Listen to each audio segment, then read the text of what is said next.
Hi friend, मैं TRX Anil और इस वीडियो में आज हम बात करने जा रहे हैं डायबिटीज के बारे में। डायबिटीज मतलब शुगर की बीमारी। अब शुगर की बीमारी होती क्या है, पहले उस चीज को देख लेते हैं। जब हमारे ब्लड के अंदर ग्लूकोज का लेवल, ग्लूकोज मतलब शक्कर मीठा, उस चीज का लेवल बढ़ जाता है, उसको बोलते हैं डायबिटीज की प्रॉब्लम। और अब ये ग्लूकोज होता क्या है, पहले इस चीज को देख लेते हैं। जो भी हम खाना खाते हैं वो लीवर के द्वारा एंजाइम मिक्स होने के बाद स्टमक में जाके डाइजेस्ट होता है। डाइजेस्ट होने के बाद जो भी उसका निचोड़ निकल के ब्लड के अंदर आता है। अब ब्लड के अंदर बनता है ग्लूकोज, जो उसका अंतिम निचोड़ बनता है वो बनता है ग्लूकोज, जिसके द्वारा हमें एनर्जी मिलती है। यही ग्लूकोज हमारी सेल जो कोशिकाएं होती हैं उस कोशिकाओं के अंदर एंट्री लेता है। एंट्री लेने के बाद वहां से उसको एनर्जी मिलती है। ये काम होता है ग्लूकोज का।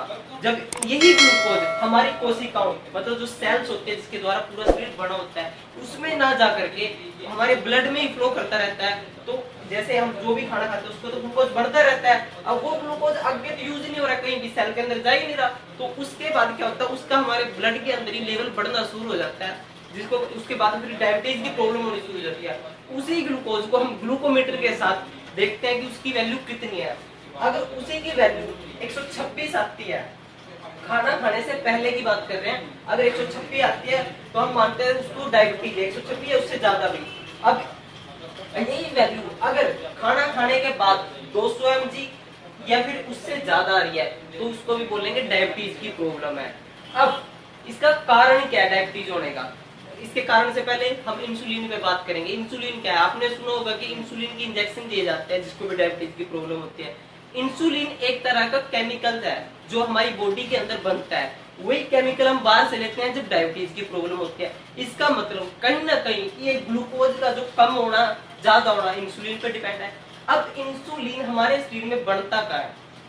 यही हमारा ये लीवर है, ये स्टमक है। जस्ट हमारे स्टमक के नीचे और बैक साइड में एक होता है पैनक्रियाज। इस ऑर्गन का, इस अंग का नाम है पैनक्रियाज। इस पैनक्रियाज के अंदर बीटा सेल होती है जो प्रोडक्शन करता है इंसुलिन का। इंसुलिन का प्रोडक्शन होने के बाद ये ब्लड स्ट्रीम में जाता है। ब्लड में ग्लूकोज होता है जो कोशिकाओं तक पहुंचता है। वहां पे इंसुलिन क्या करता है, जैसे आप ये समझो कि ये हमारी कोशिका है। अब इसके पास आएगा ग्लूकोज। ग्लूकोज को इसके अंदर, कोशिका के अंदर जाने के लिए एक इंसुलिन की जरूरत पड़ती है। अगर यहाँ पे इंसुलिन नहीं होएगा ना तो ये हमारी कोशिका के अंदर नहीं जा सकता और ना ही एनर्जी बढ़ेगी। इसी वजह से इंसुलिन यहाँ पे होता है। इंसुलिन इसका क्या करता है, इसका ये हम आसान सी भाषा में बोले तो इसका एक दरवाजा खोल देता है, गेट खोल देता है, एक की तरह काम करता है। ये इंसुलिन इसको मदद करता है अंदर आने में। उसके बाद ग्लूकोज का यूज होता है हमारी कोशिका द्वारा और एनर्जी बढ़ती है। ये काम होता है इंसुलिन का। जब ये इंसुलिन शरीर में पूरे तरीके से नहीं बन पाता या फिर बिल्कुल ही नहीं बढ़ता, उसके बाद ग्लूकोज का लेवल बढ़ता है और डायबिटीज की प्रॉब्लम हो जाती है। ठीक है, और ये इंसुलिन का इंजेक्शन ही दिया जाता है जिनको शुगर की प्रॉब्लम होती है। अब देखते हैं शुगर कितने टाइप का होता है। जैसे किसी को बुखार हो जाता है, बुखार डेंगू भी होता है, मलेरिया भी होता है और अलग दूसरे तरह के भी होता है। ऐसे डायबिटीज के भी अलग अलग टाइप है। डायबिटीज मेनली दो तरह का होता है, एक होता है टाइप 1, एक होता है टाइप 2। अब ये टाइप 1 डायबिटीज किन लोगों में होता है? जिनकी उम्र 20 साल से कम होती है। ज्यादातर उन लोगों में टाइप 1 डायबिटीज पाया जाता है। जैसे न्यू बॉर्न में भी है, जो बच्चा जन्म लेता है उसमें भी टाइप 1 का ही डायबिटीज होता है। और इसको मेडिकल भाषा में क्या बोलते हैं? जुवेनिल। जुवेनिल इसका नाम है। अगर मेडिकल भाषा में अगर इसको बोलो, मेडिकल की लैंग्वेज में इसको जुवेनिल बोलते हैं। अब इस टाइप का जो डायबिटीज है, दूसरा है टाइप 2। टाइप 2 डायबिटीज उन लोग जिनकी उम्र 20 साल से ज्यादा है, मैक्सिमम उन्हीं लोगों में टाइप 2 पाया जाता है। ठीक है, इसी को मेडिकल भाषा में बोलते हैं अडल्ट ऑनसेट डायबिटीज। ठीक है, इसके बाद तीसरा एक और टाइप है, वो बहुत ही कम पाया जाता है, उसके रेयर चांसेस होते हैं। ये है जेस्टेशनल डायबिटीज। ये होता है प्रेग्नेंट वुमन में, जो गर्भवती होती है उन वुमेन्स में ये डायबिटीज हो जाता है। अब ये टाइप 1 है, ये टाइप 2 है। इसका पता कैसे चलेगा? जो ग्लूकोमीटर होता है, घर पे छोटी मशीन होती है, उसको हम लगा के सिर्फ एक ग्लूकोज का लेवल पता करते हैं कि इसके खून में ग्लूकोज का लेवल कितना है। उससे हमें ये नहीं पता चलता कि ये टाइप 1 का, ये टाइप 2 का है। उस चीज का हम कैसे पता करेंगे? 1 और 2। अब पहले बीटा सेल के बारे में देख रहे हैं। अगर हमारी बीटा सेल जो पैनक्रियाज के अंदर होते हैं वो काम करना बंद कर दे, उस टाइम पे इंसुलिन की प्रोडक्शन पूरे तरीके से बंद हो जाती है, शरीर में इंसुलिन ही नहीं बनता। उस टाइम पे उस डायबिटीज को बोलते हैं टाइप 1 डायबिटीज, ठीक है। और अगर हमारी बीटा सेल इंसुलिन तो बना रही है, लेकिन वो इंसुलिन उस क्वालिटी में नहीं बन रहा कि जो ग्लूकोज को हमारी कोशिका के अंदर ले जाने का काम कर सके, वो उस केस में हम बोलते हैं टाइप 2 का डायबिटीज, ठीक है। फर्क सिर्फ इतना है, बीटा सेल ने अगर बनाना बंद कर दिया पूरी तरीके से, इंसुलिन ही नहीं बन रहा, वो मतलब डैमेज हो चुके हैं, खत्म हो चुके हैं, वो चाहे आपका कोई इंजरी भी हो सकता है, कोई दूसरी प्रॉब्लम भी हो सकती है, ठीक है, उसकी वजह से बनाना बंद कर दिया तो टाइप 1। अगर इंसुलिन तो बन रहा है लेकिन उसकी क्वालिटी बहुत वीक है, वो वैसे बन ही नहीं रहा जो क्वालिटी शरीर को चाहिए, तो उसको बोलते हैं टाइप 2। अब इस चीज का पता कैसे लगाएंगे कि ये टाइप 1 है, ये टाइप 2 है? उसके लिए एक टेस्ट है जिसको बोलते हैं सी पेप्टाइड टेस्ट। इस टेस्ट को, अब सी पेप्टाइड को भी देख लेते हैं साथ साथ। सी पेप्टाइड क्या है? सी पेप्टाइड होता है चेन पेप्टाइड। ये एक हम बोल सकते हैं हमारे शरीर के अंदर होता है, इंसुलिन टाइप का ही एक केमिकल होता है जो बनता है, वो भी बीटा सेल ही बनाती है। सी पेप्टाइड का काम क्या है? ये केमिकल शरीर में होता है, ये बनाता है दो चेन, ए चेन बी चेन, दोनों की दोनों इंसुलिन, प्रो इंसुलिन बोलते हैं इसको। प्रो इंसुलिन मतलब इंसुलिन कंप्लीट बनने से पहले का जो केमिकल तैयार होता है उसको बोलते हैं प्रो इंसुलिन। ए और बी दो चैन होते हैं, इन दोनों चैन जो हमारे पैनक्रियाज से निकलते हैं, इन दोनों को जोड़ने का काम करता है सी पेप्टाइड। ये काम करता है सी पेप्टाइड, ठीक है। अब इसी से अब इसका टेस्ट कैसे होगा? क्या करते हैं, ब्लड का सैंपल लेते हैं, ब्लड सैंपल में हम सी पेप्टाइड की वैल्यू देखते हैं कितनी आती है। अगर किसी बंदे के अंदर सी पेप्टाइड की वैल्यू कम आती है, सी पेप्टाइड की वैल्यू कम आती है और ग्लूकोमीटर में चेक करें वहां पे ग्लूकोज का लेवल ज्यादा हो रहा है, मतलब 126 से ज्यादा आ रहा है, 200 से ज्यादा आ रहा है, तो हम उसको मानेंगे कि उस बंदे को टाइप 1 डायबिटीज है। मैं दोबारा फिर रिपीट कर रहा हूं, अगर सी पेप्टाइड की वैल्यू कम और ग्लूकोज की वैल्यू ज्यादा, उस केस में होता है टाइप 1।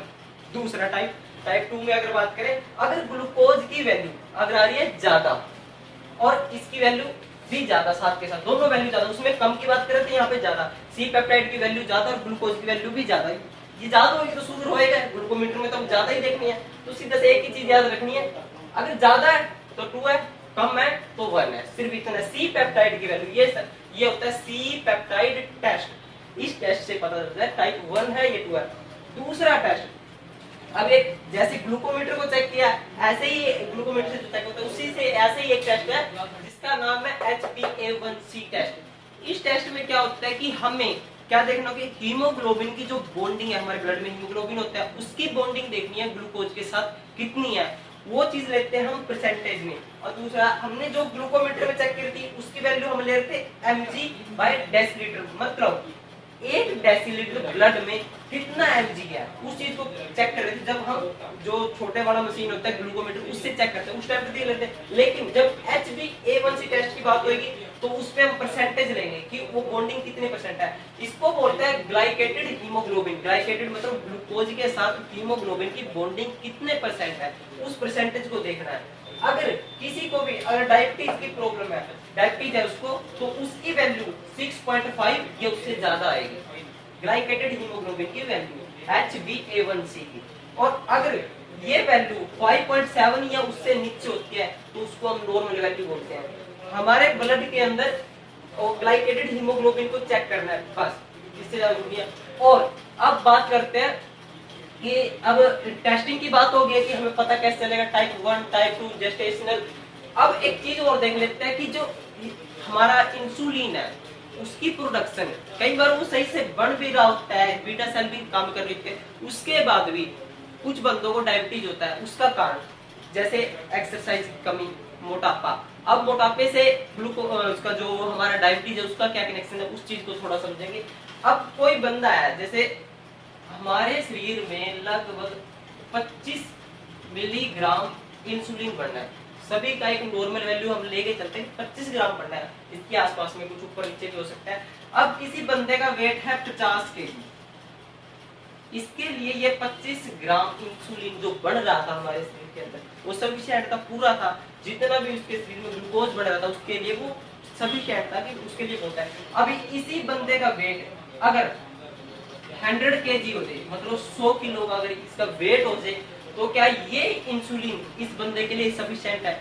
नहीं, इसको ज्यादा इंसुलिन की जरूरत पड़ेगी। अगर वेट बढ़ गया, इसका मतलब ये थोड़ी ना कि बीटा सेल ज्यादा इंसुलिन बनाएगी, नहीं बना सकती है। उस टाइम पे ग्लूकोज तो बढ़ेगा ज्यादा, क्योंकि बड़ा शरीर है तो एनर्जी की ज्यादा जरूरत है, ज्यादा एनर्जी की जरूरत हो तो ज्यादा खाना खाएगा, ज्यादा खाना खाएगा तो ग्लूकोज ज्यादा बढ़ेगा। अगर ज्यादा ग्लूकोज बढ़ रहा है तो उसके लिए इंसुलिन की भी जरूरत ज्यादा होगी, तो उसको सेल में पहुंचाने के लिए। अगर वेट बढ़ रहा है, मोटापा ज्यादा हो रहा है, उस टाइम पे शुगर होने के चांसेस बहुत ज्यादा होते हैं, ये कारण होता है। अब मोटापा बढ़ना, वो हमारा डाइट प्लान, जैसे जो हम फास्ट फूड वगैरह खाते हैं उनमें कैलोरीज बहुत ज्यादा होती है। कैलोरीज मतलब ये समझो आप, अगर किसी बंदे को, किसी इंसान को 2000 कैलोरीज की जरूरत है एक दिन में, और वो ले रहा है 3000, फास्ट फूड खा रहा है, चाउमीन बर्गर बाकी जो दूसरी चीजें मार्केट में वो खा रहा है, अब वो 3000 ले रहा है एक दिन में कैलोरी, और जरूरत कितने की थी?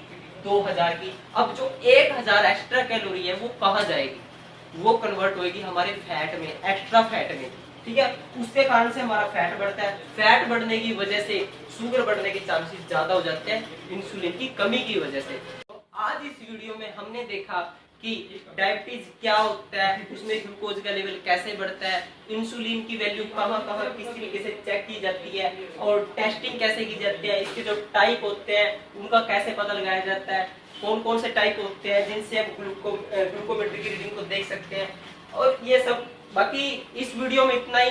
इसी वीडियो का पार्ट 2 होएगा, उसमें हम बात करेंगे इसके ट्रीटमेंट की, कौन कौन सी दवाइयाँ होती हैं जो डायबिटीज को ठीक करने के लिए मदद करती है, और किस टाइम पे पेशेंट्स को इंसुलिन का इंजेक्शन दिया जाता है।